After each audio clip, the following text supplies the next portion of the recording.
Hey everyone, so this is going to be part 2 of the ported super mini, whatever the heck you want to call it. It's not really a port job because I didn't know what the heck I was doing, but I forgot to add and show you guys what I was really talking about with the collection here. So the ones by the deer horns in the center hanging, those were the first 2 that I got, which is of course Homelite super mini, and the one beside it is a VI 130. So it's got a bunch of vibration insulation stuff, basically Homelite's version of anti-vibe, like a husky or a still. And then I got a couple 200s, if you guys can probably, you might be able to read that. And then the big baby up top, there's a couple of them, but 923 Homelite, so it's the same as 925, just with a decomp, is basically the only difference, I think. And then we got my Mac. Oh, I can't show you those bottles. You guys think I'm doing bad things in here or something. But yeah, so let's get back to getting this Homelite back up and running, and we'll get her fired up for you in the end. Alright, so like before when we did the other one, you got a bunch of fly, yeah, see, like I said, that bugger right there, they always rattle out. You guys can see in that corner. Where's the flashlight? Jeebus. Wasn't that a great flashlight? Right in there. Where were we? Gone. Not a bolt in sight. So I'll have to get one for that. So same as last time. This one only has 3 because, like I said, lost one. Take those out.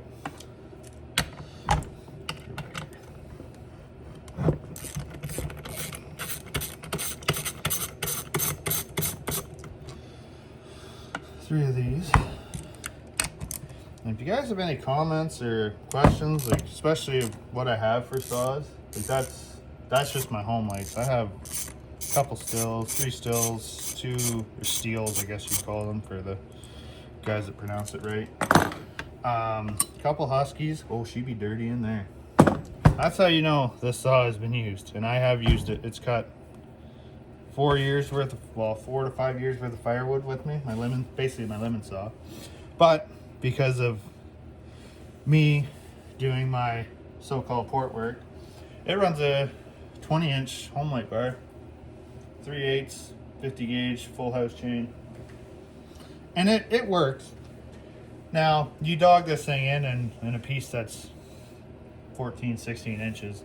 It takes a while. They're only 42 something cc's. Like they're nothing big. I'm gonna blow this out too. Jeez, you guys are just gonna have a whole video of me just running back and forth to the air compressor.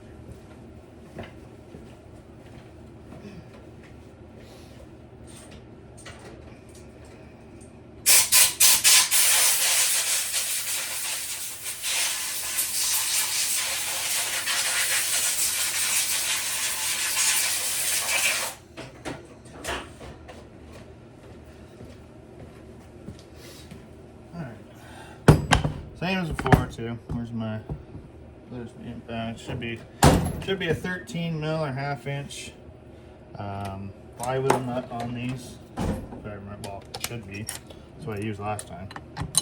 It is. You just pop that off, and then there should be a washer, your lock washer. I don't know why that other one had a flat washer in there too, because it defeats the purpose of the lock washer basically, because if the other washer spins, it's gonna spin, right? Didn't understand it, but hey, I put it back that way because that's how it was and that's how it ran. So next up, pop coil out, which is 2 screws, and you don't really have to take it right out. You just got to kind of lean it to the side so you can get your flywheel removal tool in there, otherwise known as a pry bar for me. And I know, like I said in the first video, it's not the right way, but it works because there really isn't a puller for these, because they're so cramped that you can't get like a 2 or 3 jaw puller in beside the flywheel and the casing, like the case. So you got to kind of figure out a way, and I've found that it just works. So, and if you're real gentle and everything like that, you won't mark the case, like you won't mark anything up. It's just, oh, this has got, I forgot, this one's points. This isn't just, so this is an older one because it's got points. And I forgot that. Usually they have the, I can show you, the blue coil of death is what they call it. I have one. Down here. Yeah, right there. Blue coil of death. Everybody speaks to these on any Homelite forum, and a lot of guys will know. These coils suck. They get any sort of moisture in them, they stop sparking. So with this saw, this would have a smaller, obviously a smaller version of this. This is off a XL 130, XL 76, VI 130, something a little bigger. But a lot of guys have found you can put 55 Husky coils on those saws to fix this problem. Or if you're like me and a lot of other guys, take that coil, put it in the oven, or the way I do it, I just take it, and you can probably see on this one. This is one of the first ones I did, and it actually still works. Take a heat gun and just slowly heat it. Just try not to do that because that's not good. But just slowly heat it, and you'll smell the oil burning off it almost. And you'll smell, like you can smell it. So you get that all off and put it back together. 9 times out of 10, it will spark again, and it will run until it gets moisture in it again. And I have saws, my 130, or my VI 130, I did that 5 years ago. And if I grabbed it today, put fuel in it, I would almost guarantee that it'll fire off. So that's just a little tidbit for you guys, because not a lot of guys talk about this stuff. Like, and I don't know, maybe it's just because I like them so much. That's why I like sharing knowledge about them, because I had to learn, and the way I had to learn was just trial and error of trying to find information about them, and that was the hardest part. Like, you can go to forums or watch Leon's Chainsaw Parts and Repair. Yeah, it helps. 100% it helps.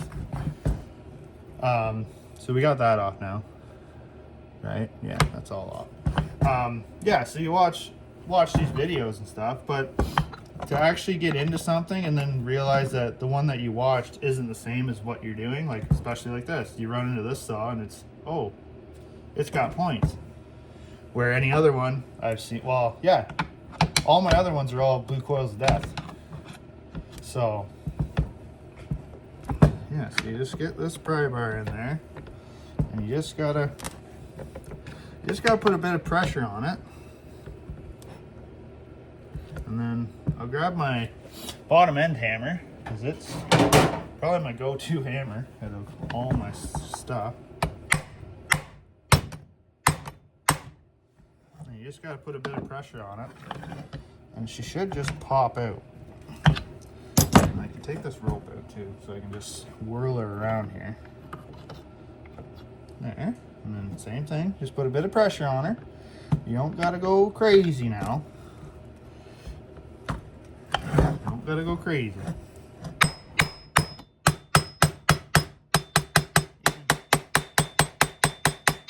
Oh, see, this one's got a washer too. So I guess that's the way they come.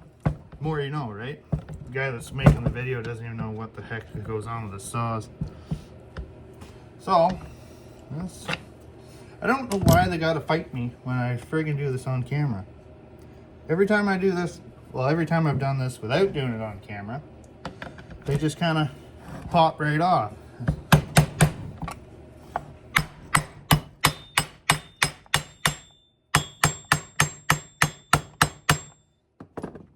So I guess this is what 5 years. Oh, there we go. I didn't even hear it pop. Usually they do a little pop. So, bang, flywheel's off. Did it right on camera for you. And I know, like I said before, you guys are going to be just covering your eyes and probably laughing at me, because you're probably sitting there going, this hillbilly don't know what the hell he's doing. But it works. So there's the points box right there. Condenser and all that jazz.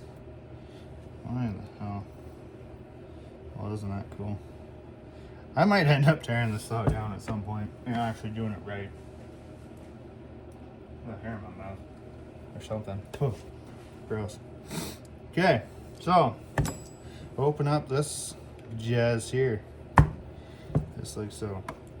Actually, I can't remember. I wonder if this is this the, no, my other one is. I know one of them I ordered a whole ignition off of eBay, used ignition, because I couldn't get it to spark. Oh, there's another one there. So there's 2 screws on this, now that I see, to get the points piece off, there and there. You just take those out, and then we gotta take the whole points assembly out. Fun. And then have to probably regap the points. And yeah. So this is a little more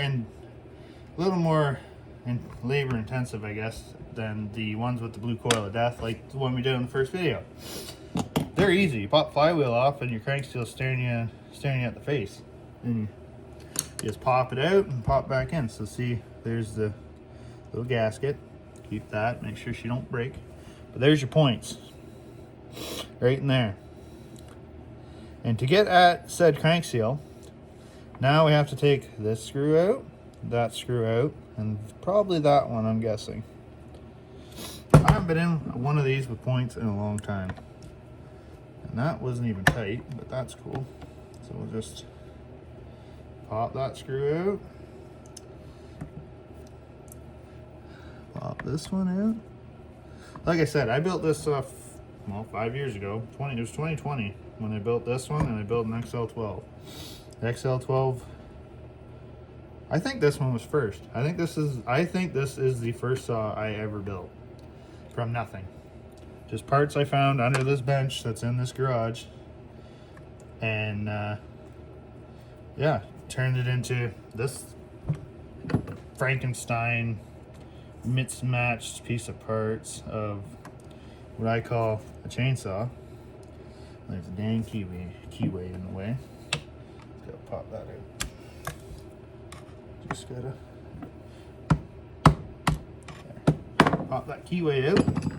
And just have it sit in the points piece there. See, there's the keyway. Where the frig? Can I get her? Where the heck is it? Oh, yeah, you can barely see it, but it's there. It's in there. Now, there's this little felt piece that goes on too.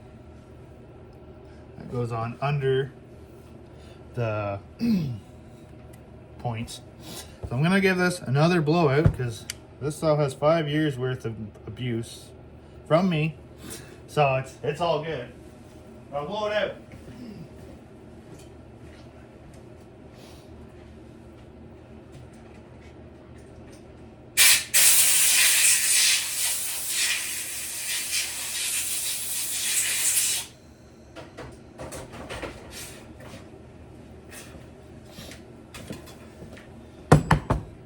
Okay, pick again, just like before.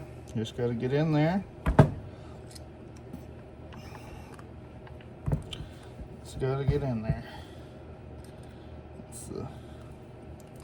That's the question. Come on. This poor pick is taking a beating. It's done crank seals in pretty well every saw I own. Pulling them out. And a lot of guys use a screwdriver, but I don't know. I just, for some reason, I prefer the pick, because you can get right in there at them. This freaking thing will stop moving. Oh, that pick's bending now. Dang it! I'm gonna have to buy another pick set. I almost got her beat here. Come on, get out of there. There it is. Just like so. You just got to get in there at them. That's the hardest part. So there's the other one. Like the other one, I mutilated it because that's how I get them out. A lot of guys take a screwdriver and grind the end of a screwdriver down. I honestly think pick works a little better because you can get different angles on them. Like you can get 90-degree picks, or you can get friggin' that one. Like that's all it is. This little bent-ended pick that I found at my parents' place in the driving shed behind the house. And I asked my old man, I said, "Where'd you get this from?" "I don't know. Probably your grandfather had it." Okay. So, I think this one has a shoulder on it too. Yeah, it does. So, same thing again. Take your piece of pop bottle or whatever the heck you got, water bottle, pop bottle, some sort of plastic. You run it through the seal, like so. Open her up so you can get her on the crank, right on down, and then you just get her in there. Same thing, that 9/16 socket. Just gonna slide it over everything. We're gonna use this hammer this time. And, oh, it's going in crooked on me. Oh, there, oh, it's coming back out.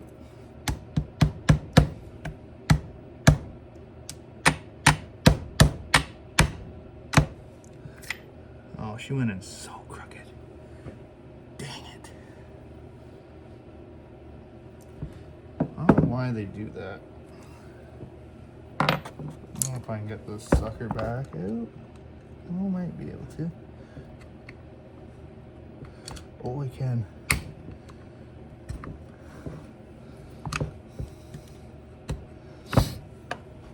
I just gotta get it. Okay, I'm gonna pause it and then I'll get this out and then we'll try again. Okay, so I got her out. Seal is still good. Yeah, still good. Perfect. Perfect, perfect, perfect. So same thing, do it again. Crank seals are either the easiest job when you're working on a saw or they become just a nightmare. So you just gotta get her in there. You just gotta get her started in there straight. See, and then it's not doing it again.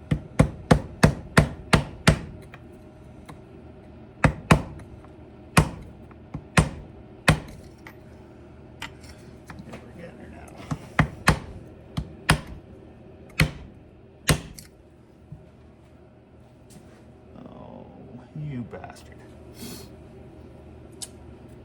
Oh, come on. Why would you go in like that? I folded that seal. So never mind. The friggin' thing. Where's my small screwdriver? Why it did that, I don't know. I don't understand why I have such a hard time on this side for getting crank seals in. Other one basically fell in, and this one you couldn't even get it. Yeah, why did it do that? Yeah, that seal's buggered. I think I have one more.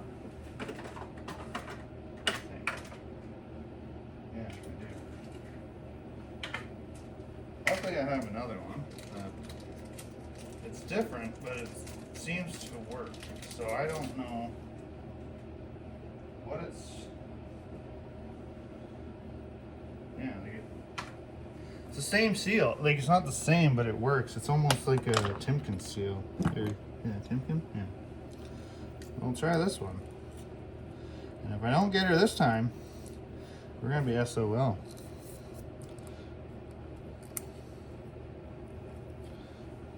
Okay, so you're starting to wander already, you bugger.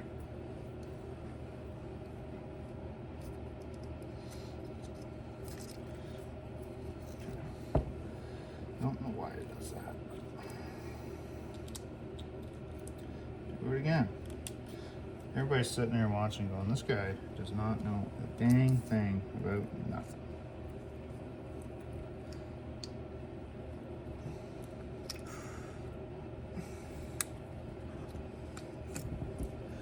Oh, we almost got her there, guys. Just like that. Just gotta lightly tap this one.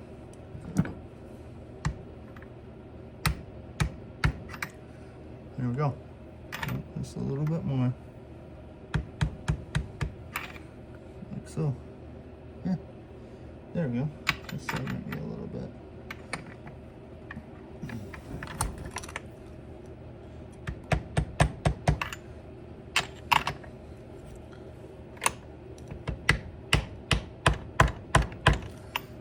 There we are. Just like that. Seal. That one goes in. So now we can start reassembly on it. Yeah. Little felt washer doodad goes on. Then you take all this jazz, which dump it out in your hand. There's that one. Small little screw. I gotta get that other feller out of there. Right there. Get out of there. Get out of there. So, yeah. And then gotta readjust the points. So I'm guessing they're right there, but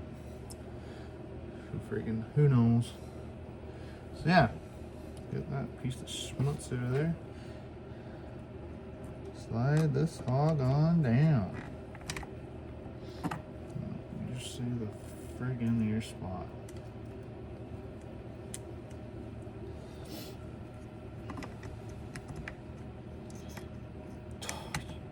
Dirty bastard. You dirty bugger. Okay. You get in your spot. You get in your spot.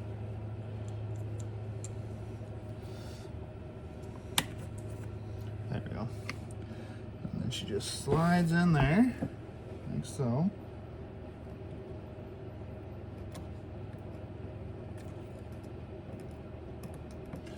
Come on. There we go. Maybe. Oh, frig you. Rig off. This one.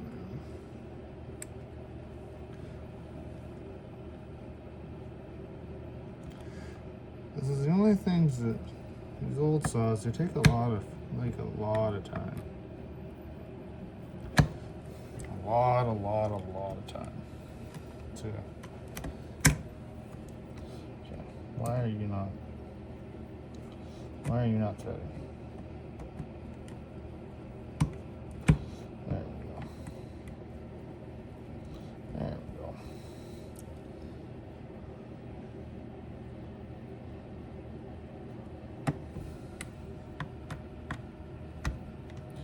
Get this all snug down.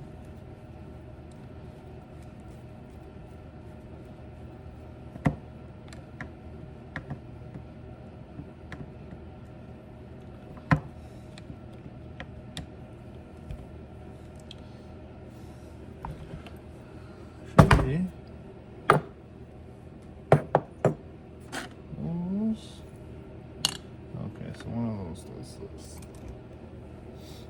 That's what I was missing. Tighten the condenser down. So then you're back to like that. Coil. I didn't ask you to come down there. Now you gotta get a set of feeler gauges. Feeler gauges. There. And then I think it's 13. Yeah, I think it's that. I think it's 13 to 15 thousandths, I think.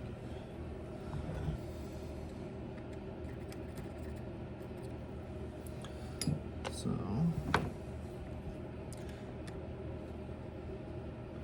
I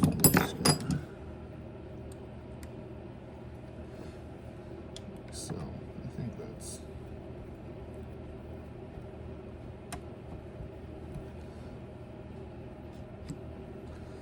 yeah, I think that's right. I'm pretty sure that's right. 13 thousandths, I'm pretty sure, because that's where I messed up on 923 when I did seals and stuff on that. So then your little gasket goes back on there. And then your cover. Alright. screws. Pull the cover on.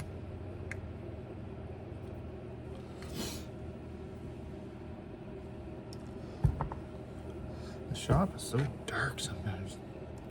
Or it's just my eyes are getting bad. I'm going with the eyes are getting bad because I have so many lights in here, but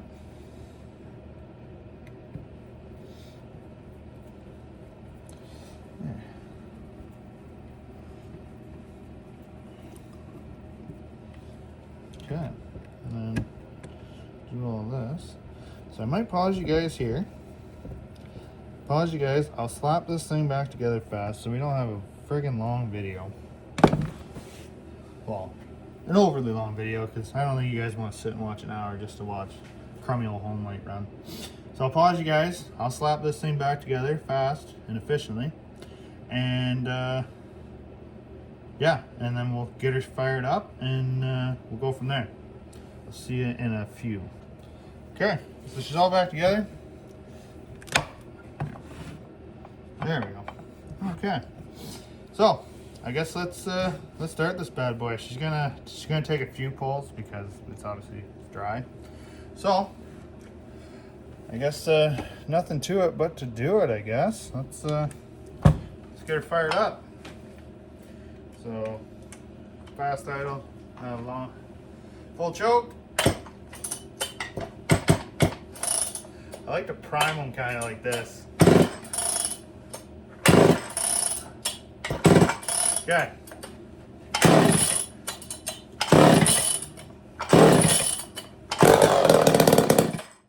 Like that. And then these carbs need a little bit to get them prime themselves so they die like that.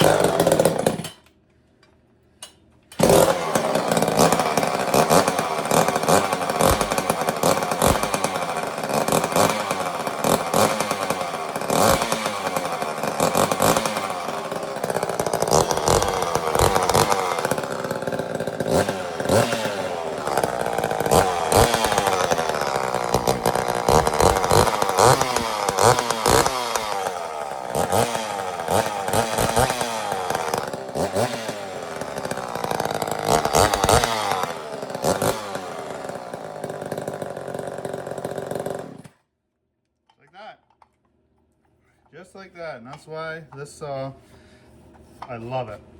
And then you just take it.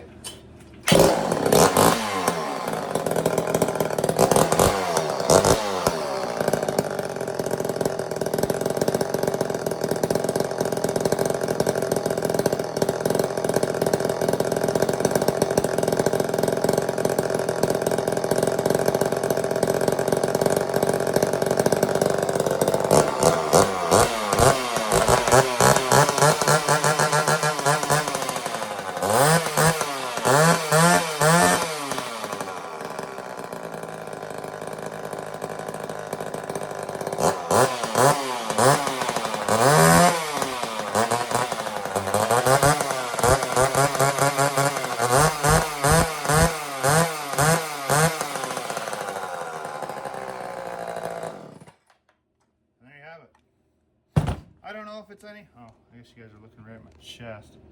I don't know if it's any faster than a stock Mini, honestly. I've never compared them. But like, pulling a 20-inch bar, yeah, it dogs down in big wood, like I said, but for lemon tops and messing around with little small stuff, there's nothing wrong with it at all. But there you have it. I gotta do a bit of tuning on it, which that's what happens when the crank seals start leaking when they're however old, 40 years old, 30 years old, who knows? Somebody might have loved this saw at some point, somebody might not have, who knows? Thanks guys. Any questions, comment, you know the deal. You like it, subscribe, but really, I'm just having fun. Love these saws. Thanks guys. Talk to you.